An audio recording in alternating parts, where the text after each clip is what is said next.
A land where nature and culture have created a unique identity since ancient times.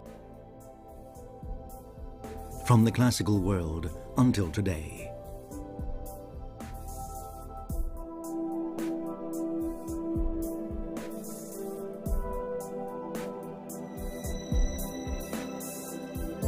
Ever-changing landscapes framing the ageless work of human hands.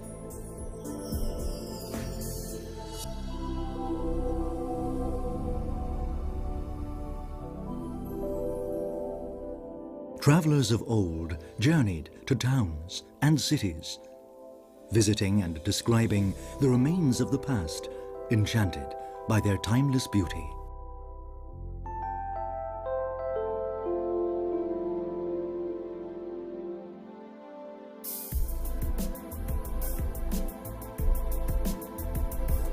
The precious details, the endless magic.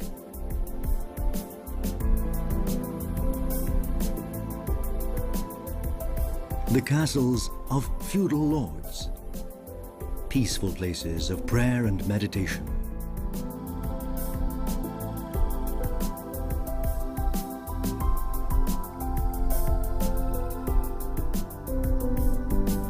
Castles, lakes, monasteries, mountains, coastlines, forests.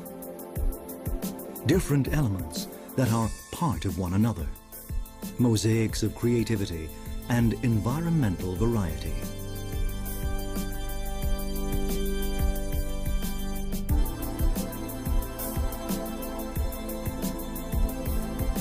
A richness appreciated for millennia, and still so much to discover.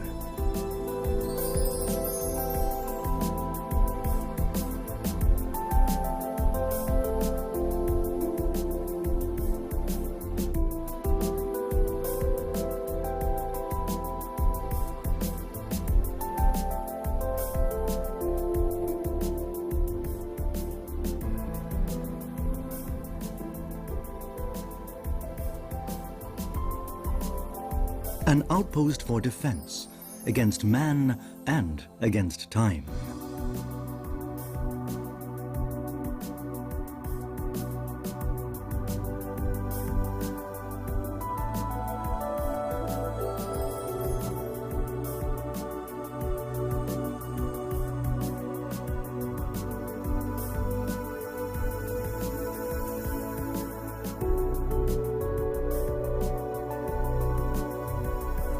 Ages overlap, never causing confusion, but consolidating each other instead.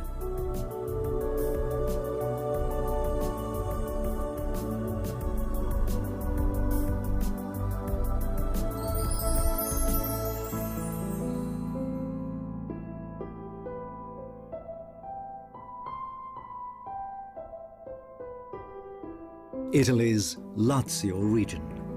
Destination since time immemorial of adventure seekers from every part of the world.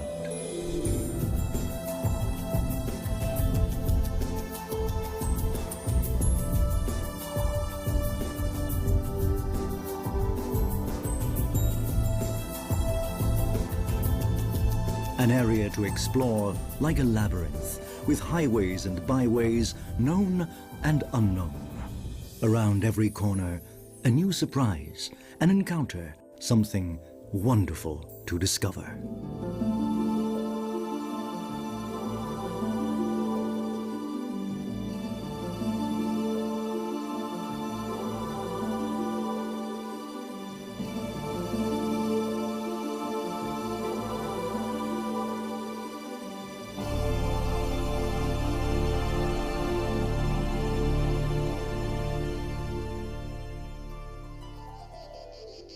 The green region of Lazio lies in the heart of Italy, defined by two magnificent borders.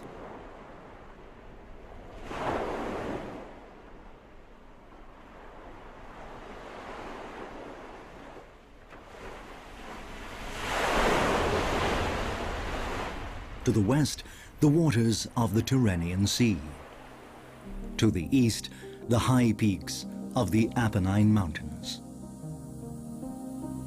Within this generous natural framework, man has connected the communities of the territory with a network of communication routes.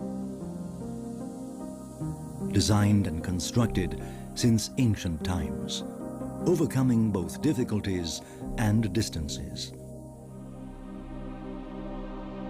Traces of roads that were planned and built in Roman times.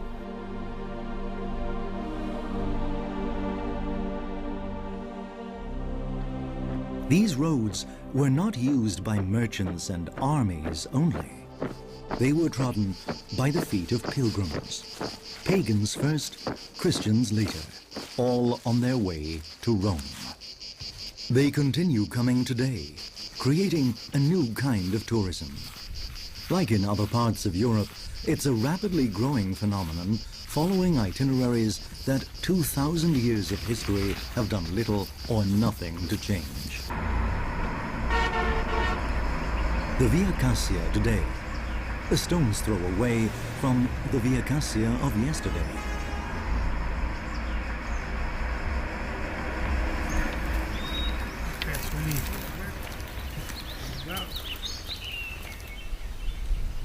Pilgrim tourists don't need much. They need to know where they can stop and rest when they get tired. Stops that offer more than rest, but also pleasant surprises. È fresca, sì. Ah, un po' d'acqua ci voleva proprio. Buona camminata.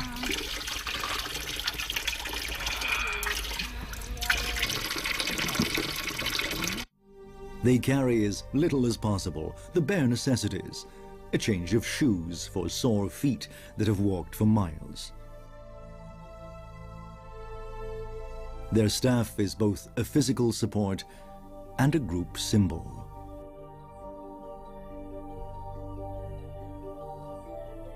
Coming from the north and heading for Rome, one option was to follow the coastline. But in the Dark Ages, fear of pirates invading from the sea ruled out that option, despite the existence of reassuring fortified towns like Montalto di Castro. And a bit further on, Tarquinia with its towers.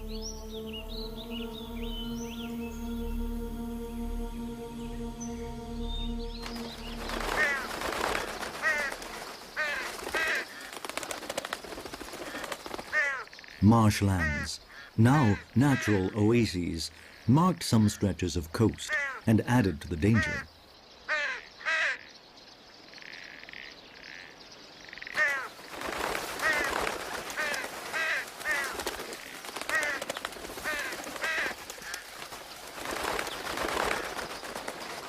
Aside from malaria, there was always the chance of being attacked by bandits, camouflaged by the lights and shadows of the green undergrowth. The same green undergrowth that is a source of pride today.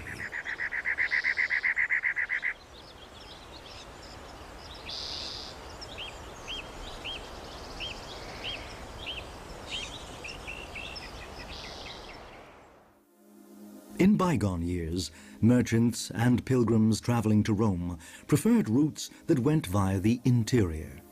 Routes like the Via Francigena that began in misty northern Europe, ran through sunny Italy until it reached the Eternal City.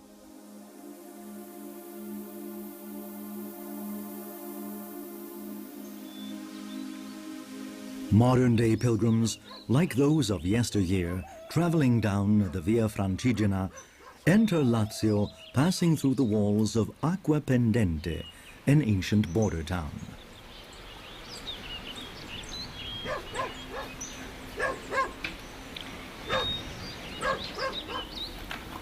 The protected, sacred area of these walls is an obligatory stop. In the 10th century, 24 columns and as many capitals were carved in local stone to honor a treasure that was kept here. Visitors know this was ordered by Matilda of Westphalia, mother of the Emperor Otto I. Herself a pilgrim, Matilda's idea was to create a worthy framework for an underground altar. Made with stones, saved when the Holy Sepulchre in Jerusalem was destroyed. Carried here by a pilgrim who was assisted, so they say, by an angel sent by God.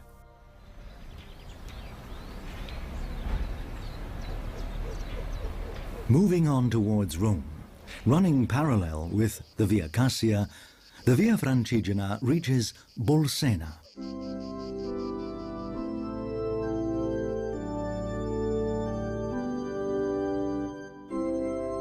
Over the ruins of a Roman temple stands a church that recalls the Corpus Domini, the mystery of Christ's blood that appeared here.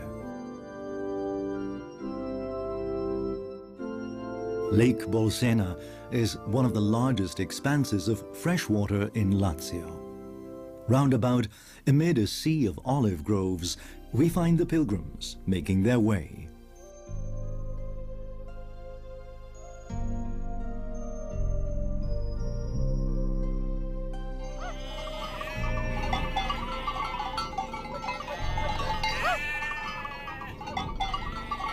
Step by step, stop by stop. The next stop is one of the jewels of the region, Viterbo.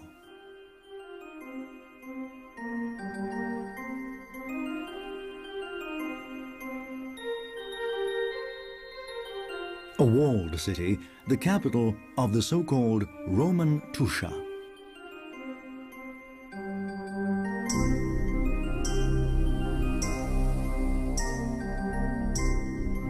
The entrance, for those coming to Viterbo from faraway lands along the Via Francigena, is Porta San Pietro, St. Peter's Gate.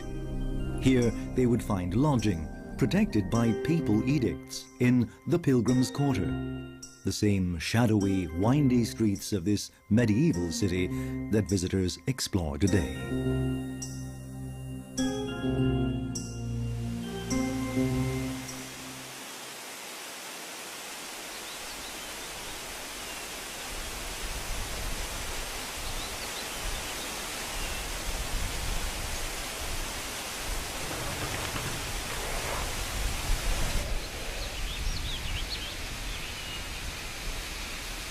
More walls in the medieval feudal town of Nepi.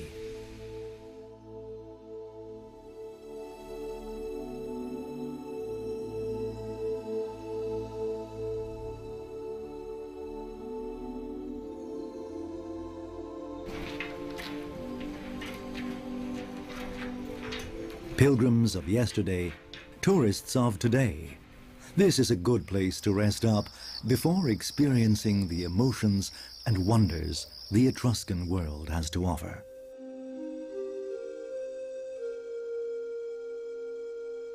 This is Sutri. Here, beside their town, the Etruscans built an impressive amphitheater. The steps are narrow because they watched the shows standing up, as was their custom.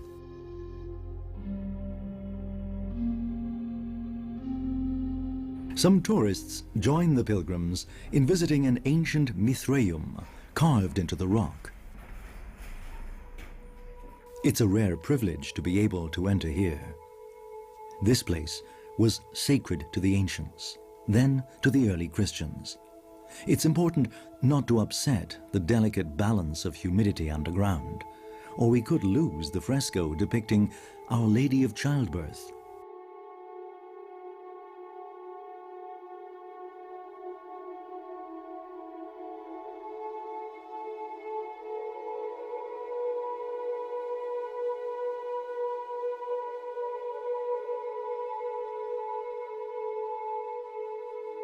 Inside the cave, another 14th century decoration represents a group of pilgrims on their way to Rome.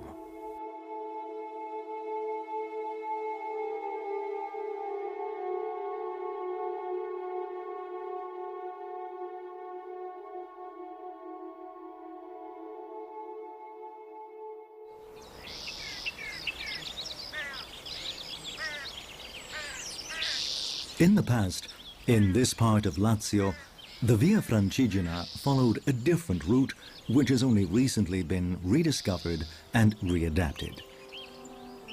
It was reached by climbing the slopes of Monte Cimino. Back then, to avoid being attacked by bandits who often lay in ambush along the Via Cassia.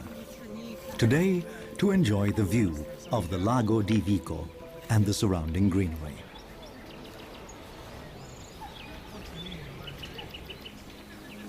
The Via Francigena has been reborn with new tourism. Where it crosses the countryside, it's easily recognized.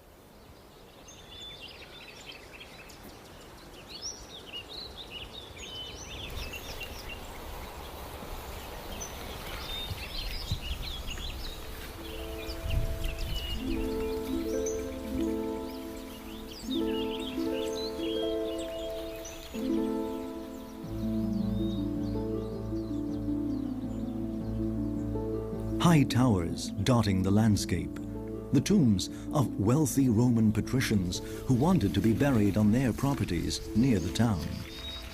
For this group, Rome is very close. Rome is very far, though, for those following a southern Via Francigena running parallel to another great consular road, the Appian Way. The Appian Way enters Lazio at Minturno. This is where Saints Peter and Paul are remembered, the first pilgrims coming from the Holy Land, their destination, the capital of the empire.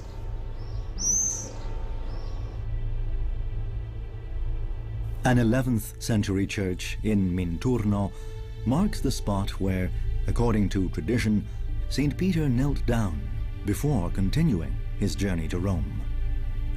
Following the route taken by the saint, the modern tourist pilgrim walks through an ever-changing mountainous landscape and is surprised when, suddenly, the coast appears.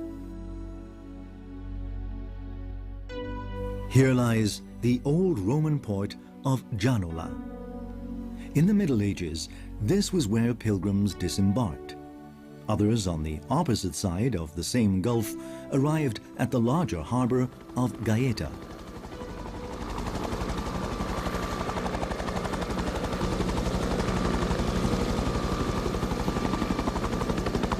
Flying over Gaeta, we enjoy a bird's-eye view of its Anjou Aragonese castle. The castle and other fortifications recalls bloody battles and famous sieges. The port, the key to the maritime republic of Gaeta, its commercial hub, and a modern tourist center. This is the medieval bell tower. Its beauty is exalted by the oriental style of its polychrome enamel tiles.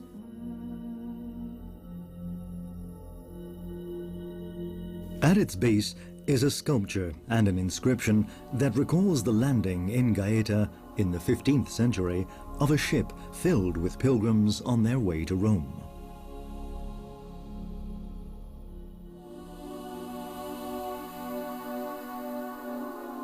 The steep rocky cliffs of this southern Lazio coastline made it difficult for those traveling north, which is why merchants, travelers and pilgrims chose the high plain overlooking the sea as an alternative route.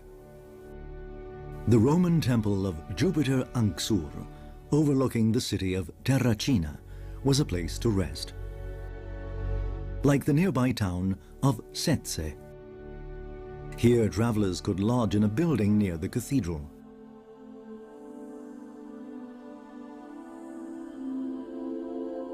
Another important stop, the Abbey of Sermoneta, built out of the pure stone of these mountains, represents a new, more meditative brand of tourism.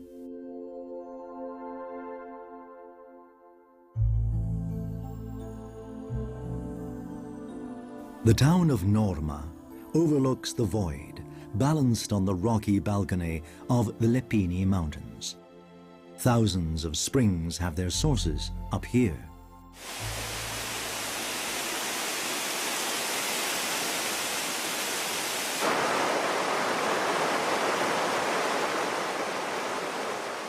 Down below, one of these streams has been tamed and channeled to form a green oasis.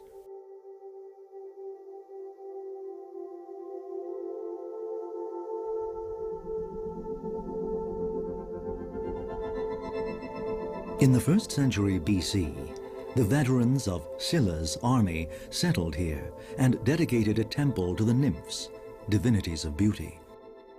The name Ninfa has remained unchanged over the centuries.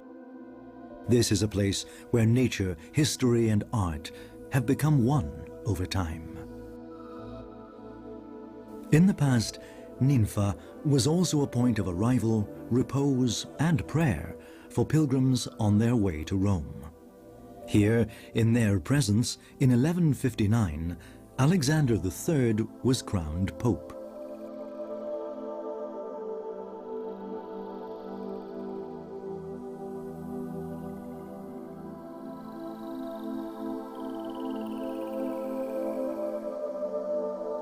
At the end of the 14th century, the church and the town were destroyed, but Ninfa rose again as a fiefdom of the Caetani family. Lovers of art and nature still come here to find peace and beauty.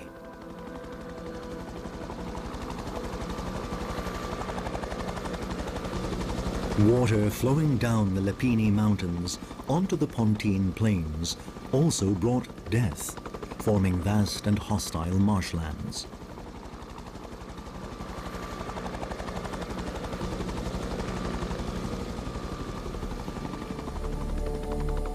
Unhealthy wetlands and impenetrable forests kept man at bay.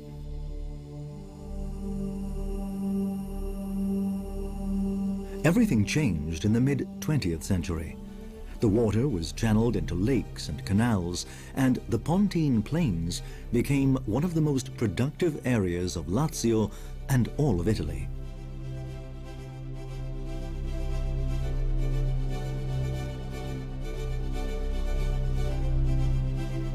Modernized agricultural techniques employ solar energy on a vast scale.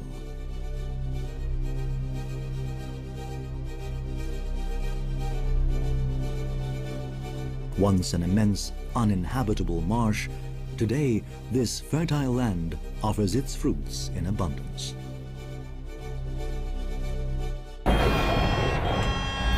This is what the Appian Way looked like 2,000 years ago. A straight line crossing the Pontine Plain. Alongside it stood a church dedicated to St. Peter. Travelers and pilgrims used to stop here. It fell into ruin and was restored by Pope Pius VI. When it reaches the sea, the Pontine Plain transforms itself into miles of golden beaches, becoming a paradise for those in search of health and happiness.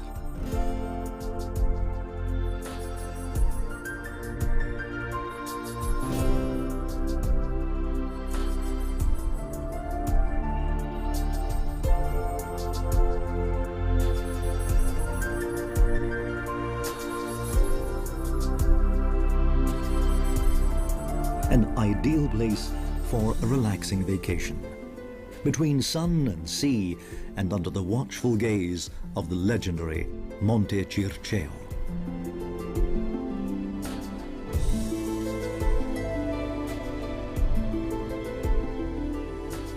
Another famous promontory along this stretch of the Tyrrhenian Riviera is Sperlonga.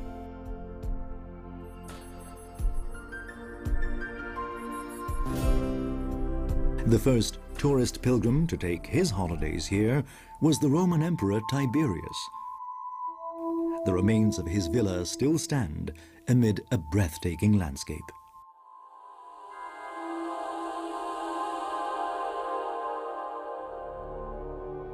We return to the mountains, where the southern Via Francigena winds along the Appian Way. Formia is behind us, complete with its famous alleged tomb of Cicero.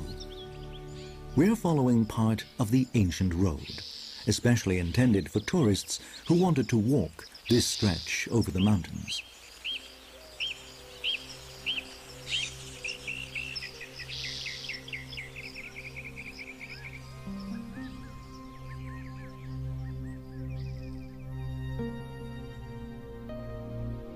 An ancient section of the Roman road runs parallel to the modern-day Appian Way. Miles and centuries mingle amidst the greenery of the Aurunci Natural Park.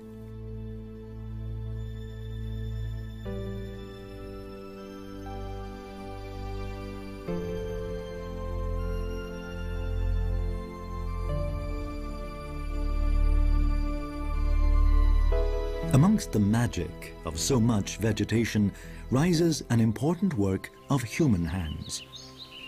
A hermitage was built in the Amaseno Valley in the 5th century to house travelers and pilgrims. In the 12th century, it was transformed into a monastery, the Abbey of Fossa Nova. One of the most famous Cistercian buildings in Italy, it is still visited by scholars and tourists and by pilgrims as they continue their journey.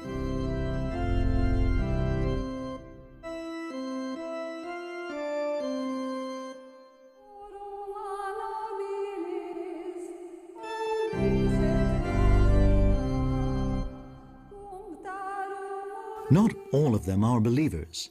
Only a minority face the long march of 3 or 4 weeks sometimes out of a spirit of religious fervor. The majority represent a new generation of tourists, eager to discover these intriguing and isolated gems. Like Fossa Nova, with its enchanting cloister, a mixture of Romanic and Gothic styles.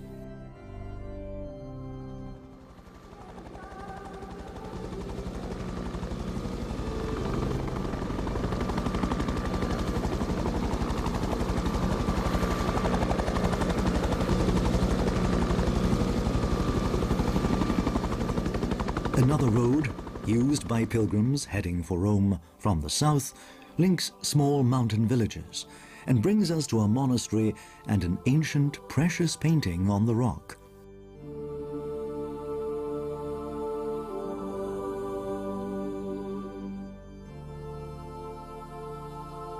An angel to protect travelers and to guide us across the Ausoni Mountains to the town of Itri. The castle of Itri rises above the city walls, built by the Duke of Gaeta in the 9th century.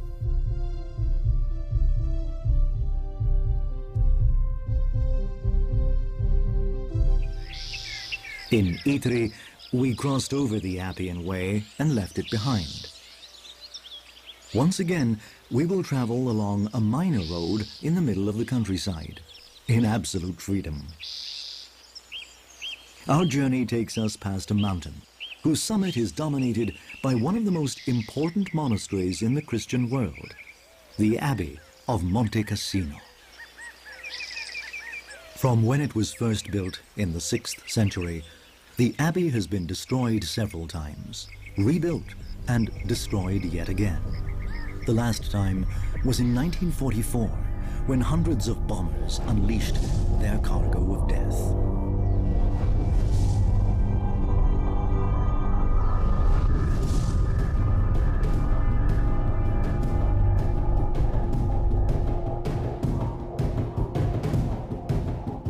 A monument stands as a reminder and condemnation of that shameful act.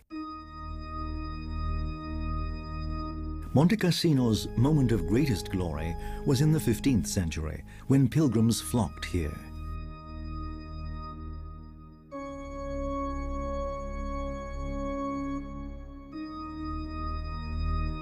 The teachings of St. Benedict spread from here to the rest of the Christian world.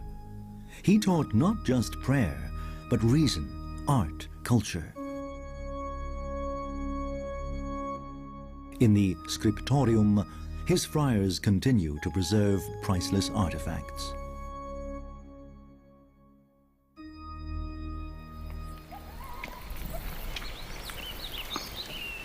Pilgrims arriving in this area of Lazio, which is as sacred to history as it is to nature, follow other roads in the eastern part of the region. As they proceed, they discover new aspects of this ever-changing land.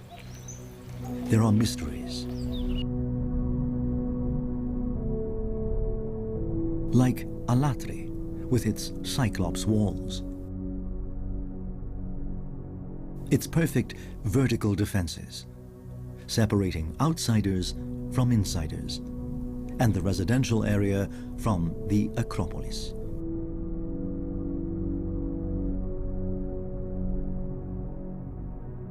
Only a chosen few were allowed to pass through this gateway and to go up to the sacred area above. The oldest sections date back to the Stone Age. The first stones were slotted into one another in the 6th century BC. From a primitive, distant past to a more recent period of elegance. Palestrina, Renaissance charm, rising above the largest pagan temple in the West.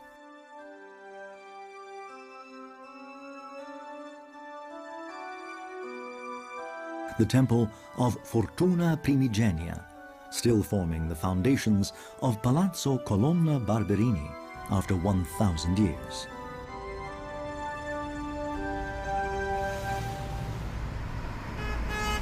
A pilgrim chapel in a deep valley, dating back to the Imperial Age.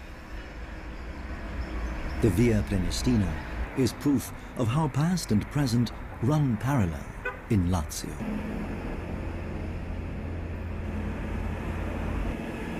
Another ancient road, the Via Salaria, goes from the mountains to the sea.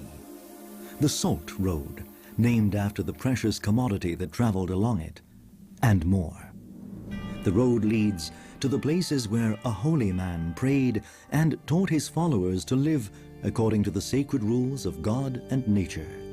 That man was St. Francis.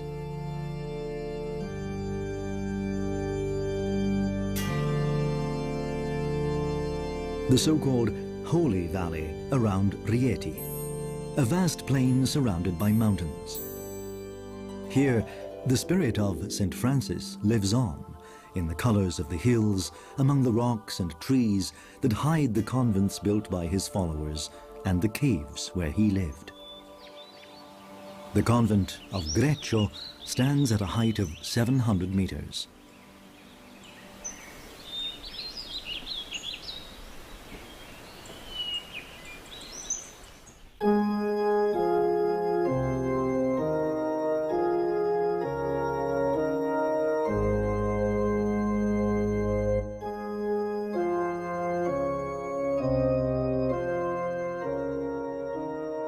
Pilgrims and tourists wind their way through the maze of oratories and cells until they reach the one used by Francis.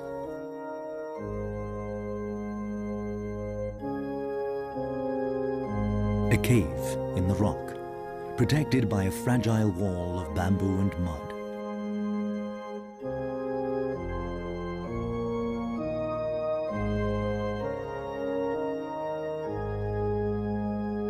Tradition has it that on Christmas night in Greccio, Francis created the first Christmas crib in the history of Christianity. The year was 1223. This 15th century fresco records the event. After visiting the places sacred to the saint, pilgrims leaving Greccio can walk through thick woods and climb above 1,000 meters until they reach a forest of giant beech trees. One of the trees is different from the others because, according to legend, this was the one that protected Francis during a storm. It twisted its branches to save him from the rain and hail.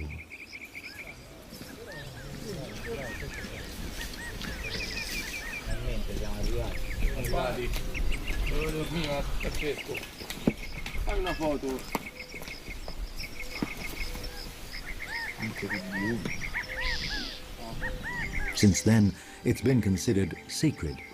Some people even pray to it.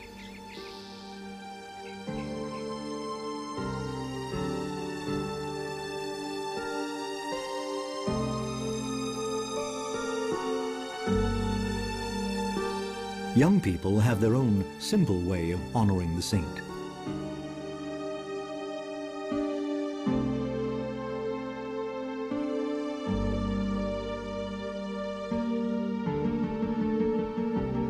Returning up from the valley, they leave stones they've collected beside his image, marking the spot where he stopped to rest.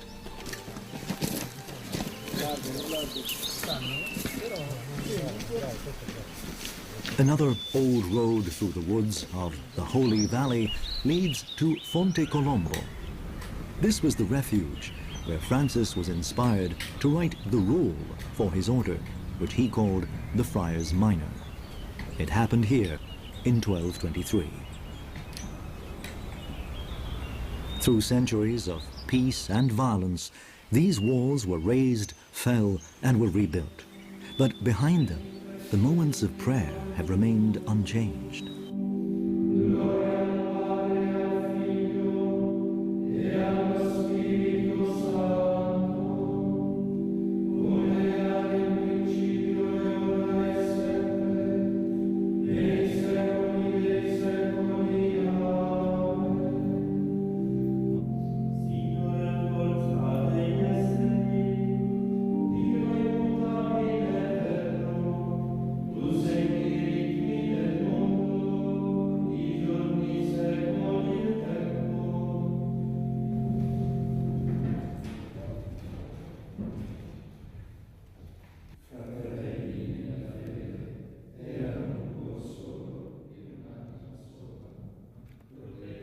In a simple chapel hangs a sign known as Tau, a Greek letter in the shape of a cross, meaning, "May the Lord turn his gaze upon you and give you peace."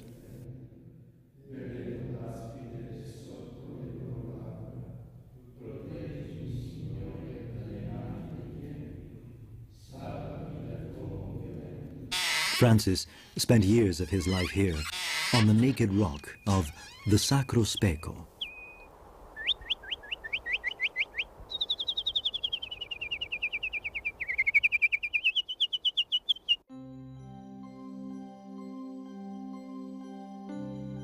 The town of Poggio Bustone that welcomed Francis when he had to flee from Assisi. He built a refuge here, his first among these mountains. Stories from his life are depicted in simple frescoes around the cloister. The time he stood up to the devil.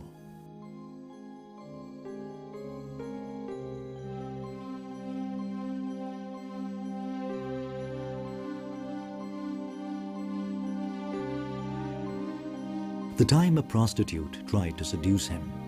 He showed her a bed of smoldering embers and asked if she wanted to lie there with him. His meeting with the Pope.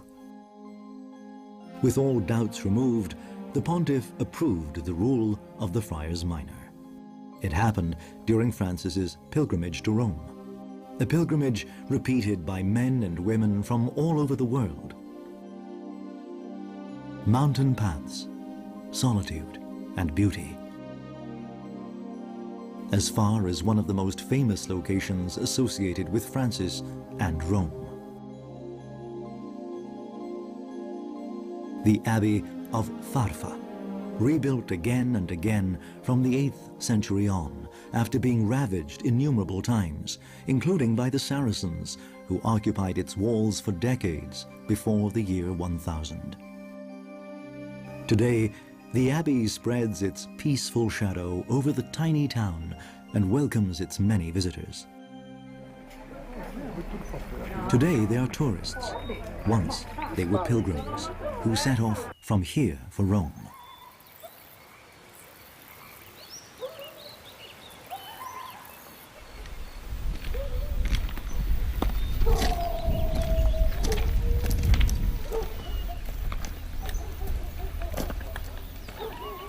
The Orsini Castle.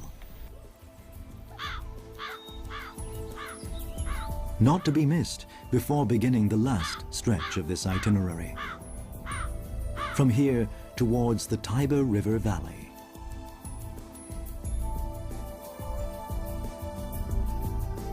Pilgrims of past ages followed the riverbank as they slowly approached their final destination.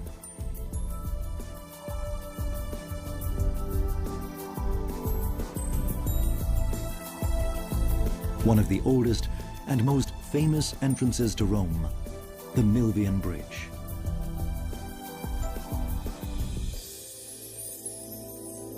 Another group, heading to Rome from the south, is following another riverbank.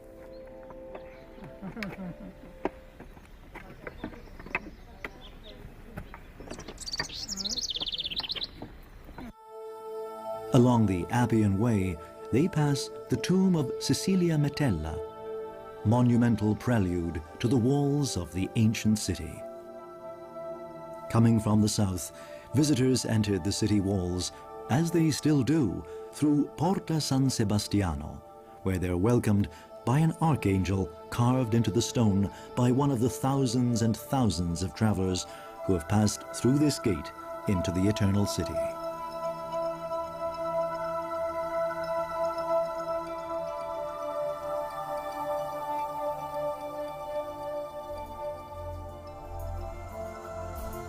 In the old days, pilgrims arrived in Rome clutching a map, like this one, dating back to 1500. The Colosseum was marked on the map as a point of reference, surrounded by the main basilicas. The first thing pilgrims did was visit them to be released from their vow. Those entering Rome from the north, along the Via Francigena, got their first glimpse of the city through the forest of Monte Mario.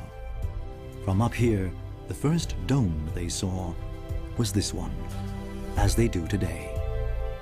A sight that marks the end of a long and unforgettable journey.